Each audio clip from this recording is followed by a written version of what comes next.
Department of Agriculture nangako na dodoblehin ang mga pagsisikap upang mapatatag ang supply ng pagkain kasunod ng pagbagal ng inflation rate sa nakalipas na 13 buwan.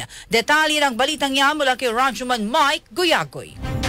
RMN Live Report!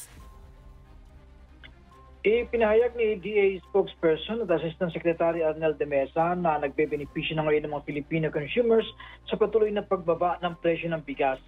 Nauna nang iniulat ng Philippine Statistics Authority na nakapagtala ng 0.9% ang inflation nitong July na mababa sa nakalipas na 6 na taon. Ang pagbagal ng inflation ay dulot ng patuloy na pagbawas na rin sa presyo ng mga pagkain. Kapansin-pansin ang presyo ng bigas at maging ang ilang mga pangunahing mga nasa pagkainan ay bumaba na ng 15.9% kada taon. Kaya ani de Mesa, patunay ito na epektibong iba't ibang mga rice programs na ipatupad ng DA alinsunod sa direktiba ni Pangulong Ferdinand Marcos Jr.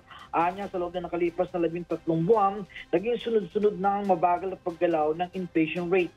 Pero kailangan anya na mag-double time pa rin ng trabaho dahil marami pong mga hamon na kinakailangan sa pagpapatatag sa supply ng pagkain.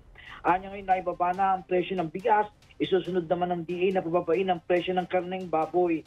Sa ngayon kasi nananatiling mataas pa rin ang pork prices dahil sa kakulangan ng supply ng buhay na baboy dahil naman sa epekto ng African Swine Fever.